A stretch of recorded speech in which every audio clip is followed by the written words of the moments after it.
मध्य प्रदेश यूं तो बहुत सुंदर प्रदेश है। यहाँ झील, किले, महलों के अलावा आपको हिंदू और जैन मंदिरों की अद्भुत नक्काशी भी देखने को मिलेगी। लेकिन आप सोच भी नहीं सकते कि इतने सुंदर प्रदेश में कोई डरावनी जगहें भी हो सकती हैं। सुनकर भले ही आपको हैरत हो, लेकिन मध्य प्रदेश में कुछ ऐसी भयानक जगहें भी हैं जिनके बारे में अगर आप जान लें तो अकेले उन जगहों के आसपास भी भटकने का साहस नहीं कर पाएंगे। मध्य प्रदेश की ये खौफनाक जगह मध्य प्रदेश के अलग अलग शहरों में है।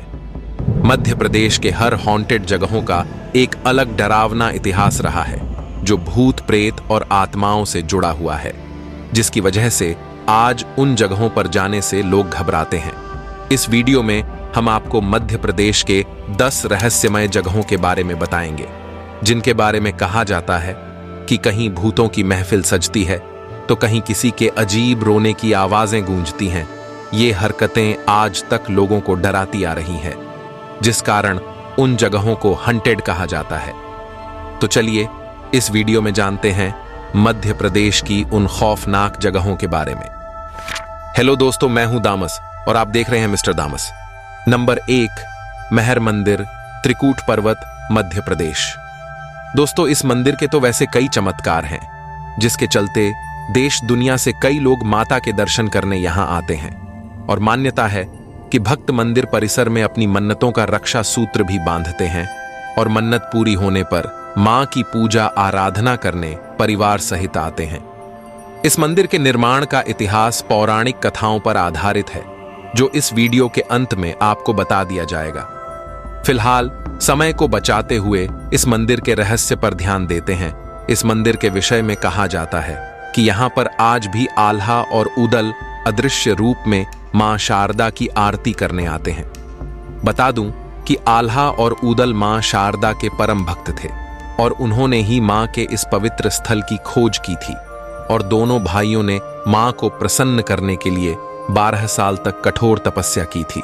और साथ ही मान्यता ये भी कहती है कि दोनों भाइयों ने माता के समक्ष अपनी जीभ को भी अर्पण कर दिया था, पर माता ने उसे लेने से मना कर दिया था। लेकिन हाँ, उनकी कठोर तपस्या से मां काफी खुश हुई थी और उनको अमृतत्व का वरदान दिया था। मान्यता है कि रात में जब मंदिर का पट बंद हो जाता है और सभी पुजारी और भक्त पहाड़ के नीचे चले जाते हैं, जब यहां मंदिर में कोई नहीं रहता, तो उस वक्त मंदिर के भीतर सवेरे सवेरे आल्हा और उदल अदृश्य रूप में माता की पूजा करने के लिए आते हैं और सुबह जब मंदिर का पट खुलता है तो उस वक्त मां की पूजा हो चुकी होती है। नंबर 2, भूतिया पीपल ट्री, जबलपुर। दोस्तों, जबलपुर की बीटी रोड पर लगा एक पीपल का पेड़ लोगों के लिए मध्य प्रदेश की सबसे डरावनी जगहों में से एक है। कहने को तो यहाँ के ग्रामीण पीपल के पेड़ को बरम देव का पेड़ मानकर इसकी पूजा करते हैं, लेकिन इस पीपल के पेड़ के पास कई आत्माओं का वास माना जाता है और यही वजह है कि आसपास के स्थानीय लोग रात में पीपल के पेड़ के पास जाने से डरते हैं। मध्य प्रदेश की खौफनाक जगह को कम करने के लिए 2 साल पहले पीपल के इस पेड़ को काट दिया गया है, लेकिन आपको जानकर हैरानी होगी कि फिर भी ये जगह आत्माओं की मानी जाती है, इसलिए अब भी लोग यहां अकेले आने से डरते हैं। अगर आप इस जगह से हैं तो अपनी एक राय कमेंट में जरूर दीजिएगा। नंबर 3, डाव इंडस्ट्रियल कॉम्प्लेक्स, भोपाल। दोस्तों, भोपाल की डाव इंडस्ट्रियल बिल्डिंग साल 1984 में हुई गैस त्रासदी की घटना से जुड़ी हुई है।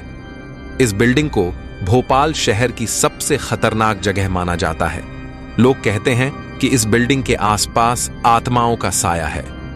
भोपाल गैस त्रासदी में हुई लोगों की मृत्यु के बाद उनकी आत्मा यहां फंसी हुई है। कई लोगों ने डाव इंडस्ट्रियल बिल्डिंग में आत्माओं की उपस्थिति की पुष्टि की है, जबकि कुछ लोग यहां डरावनी घटनाओं की पुष्टि करते हैं। इसलिए इस बिल्डिंग को बंद कर दिया गया है और इसे भोपाल की सबसे डरावनी जगह बताया जाता है। आसपास के इलाके के स्थानीय लोगों का कहना है कि मरे हुए लोगों की आत्माएं आज भी यहां रहती हैं और मदद के लिए उनकी चीख पुकार अभी भी दूर से सुनी जा सकती है। आपको बता दूं कि कुछ लोगों का दावा है कि फैक्ट्री परिसर में जाने पर उनको अंदर एक अजीब जोर का धक्का भी महसूस हुआ है, जिस कारण उनका मानना है कि आत्माएं नहीं चाहती कि कोई अंदर आए। नंबर 4, भूत बंगला। दोस्तों, मध्य प्रदेश की सबसे खतरनाक जगहों में से एक है भोपाल शहर की प्रोफेसर कॉलोनी में स्थित एक बंगला, जिसे अब भूतों का बंगला कहा जाता है। हालांकि अब यह बंगला तोड़ दिया गया है, लेकिन इंटरेस्टिंग बात यह है कि अभी भी ये जगह भोपाल शहर की सबसे खतरनाक जगह में से एक है और अभी भी लोग अकेले इस जगह के पास से गुजरने पर सहम जाते हैं। इस बंगले की डरावनी कहानियों और यहां हुए मौतों के बाद भूत बंगला खूनी बंगला के नाम से भी मशहूर हो गया था, क्योंकि इस बंगले में कई बार लोगों की खूनी लाशें मिली हैं। हालांकि आज तक इन लाशों के खूनी का पता नहीं चल सका। माना जाता है कि यहां भूत प्रेत का निवास है और वही लोगों का खून करते हैं। कई लोग इस जगह से जुड़े मिथक और आत्माओं की कहानियों के बारे में बताते हैं, जिसे सुनने के बाद लोगों के मन में अजीब सी दहशत बैठ गई है। अब इस जगह को लेकर आपकी क्या राय है, हमें कमेंट में जरूर बताइए, और अगर इसके करीब से आप हैं तो अपनी एक राय जरूर दीजिएगा। Number 5, MT building MG road. दोस्तों, इंदौर के एमजी रोड पर स्थित एमटी बिल्डिंग को इस शहर की सबसे भूतिया जगहों में से एक माना जाता है। बताया जाता है कि काफी साल पहले एक महिला ने इस इमारत से कूदकर खुदकुशी कर ली थी। लोगों का मानना है कि महिला की खुदकुशी की घटना के बाद से ही यहां असामान्य और अजीब घटनाएं सामने आने लगी हैं। इन घटनाओं को देखने सुनने वालों ने धीरे धीरे इस बिल्डिंग को छोड़कर जाना शुरू कर दिया, और एक दिन वो भी आया जब ये बिल्डिंग पूरी तरह से खाली हो गई। बताया जाता है कि लोग आज भी इस बिल्डिंग में जाने से खौफ खाते हैं, जबकि ये एमटी बिल्डिंग शहर के ऐसे इलाके में है जो सबसे व्यस्त रहता है। मुख्य सड़क के किनारे बसी इस बिल्डिंग में कोई भी घर खरीदना नहीं चाहता। नंबर 6, सुख निवास पैलेस।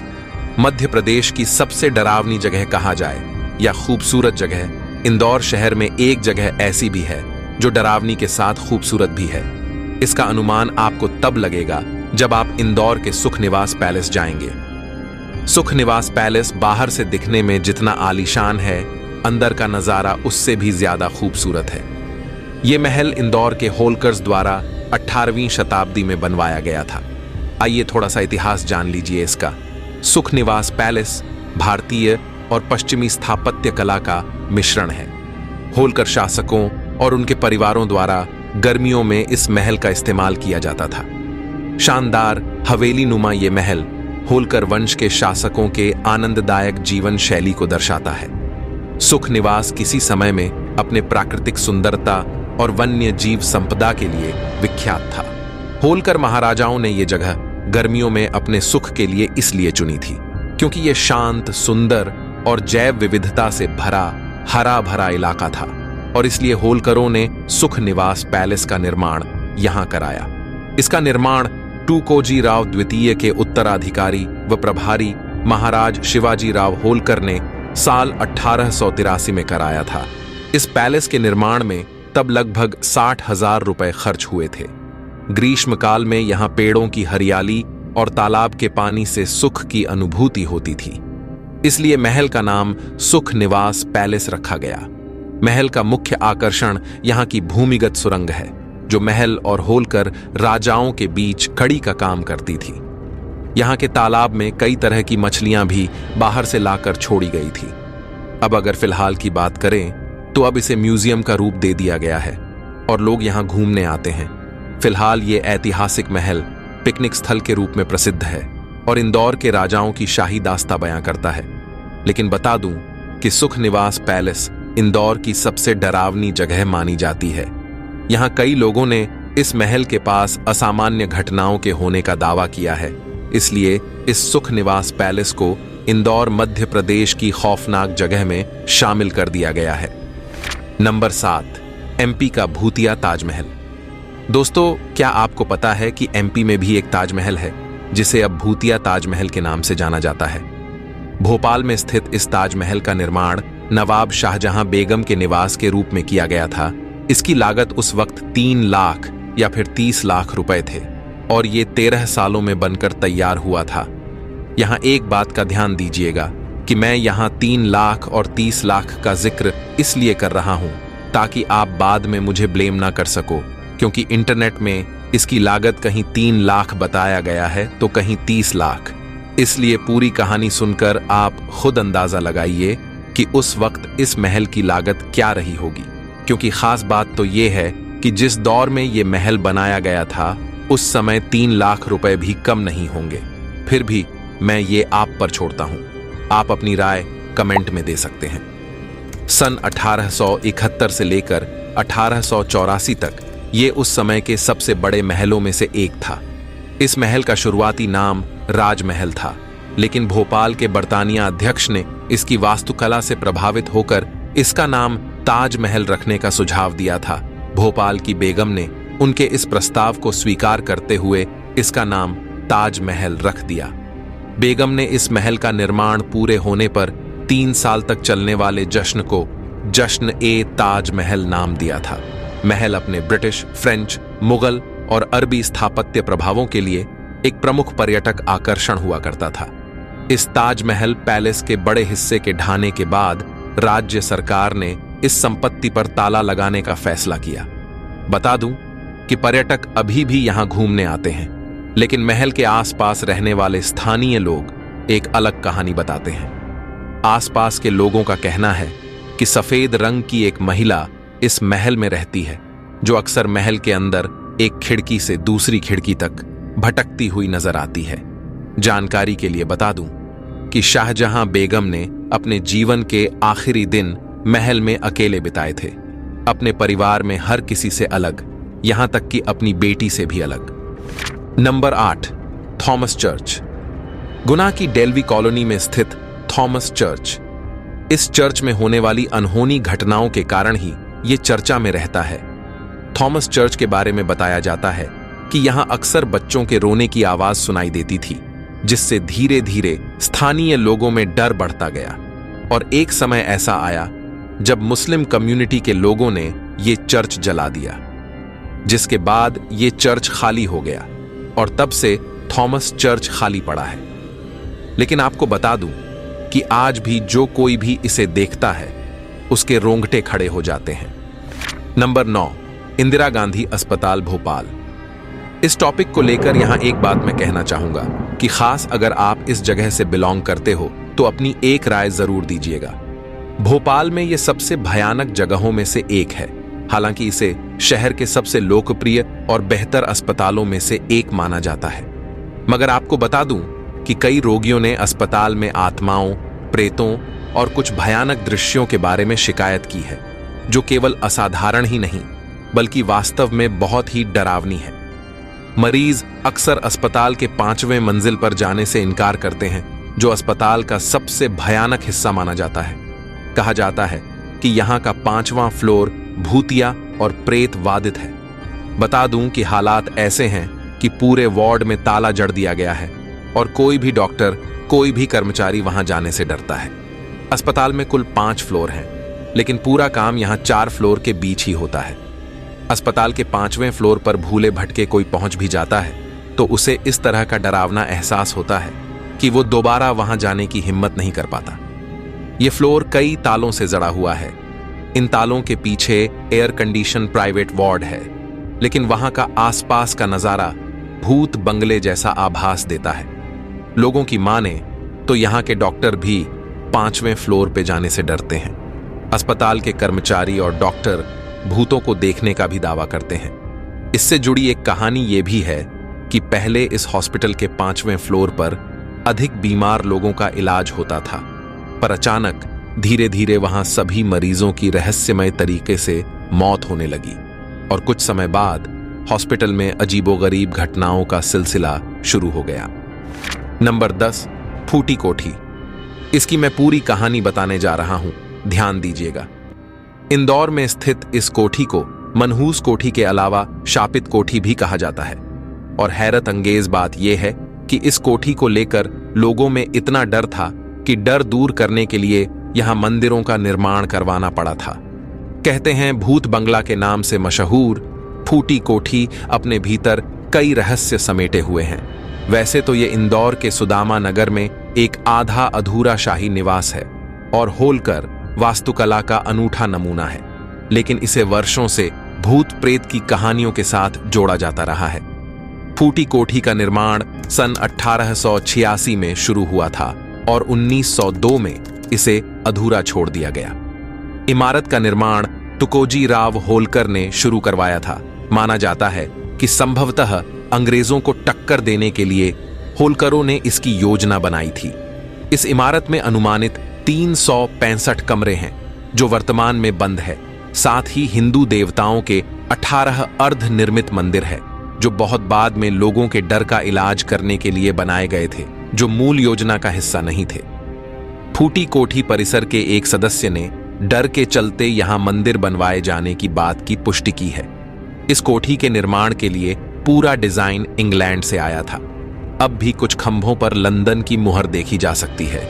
यह भी कहा जाता है कि महाराजा दरवाजा ठीक करने वाले एक राजमिस्त्री को इंग्लैंड से लाए थे, लेकिन वो अपना काम करने में इसलिए विफल रहा क्योंकि जितनी बार वो मरम्मत करने का प्रयास करता उतनी ही बार कोई रहस्यमयी हवा उड़ा देती थी। तकनीकी रूप से कोठी सभी के लिए खुली है, लेकिन इसके कमरे और रास्ते बंद हैं।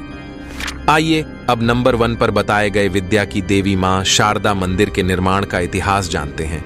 हिंदू पौराणिक ग्रंथों की माने तो दक्ष प्रजापति ने एक बहुत बड़े महायज्ञ का आयोजन किया था और इस महायज्ञ में उनकी पुत्री सती भी शामिल होना चाहती थी, लेकिन इससे पहले माता सती ने अपने पिता प्रजापति दक्ष की आज्ञा के बिना भगवान शिव से शादी की थी।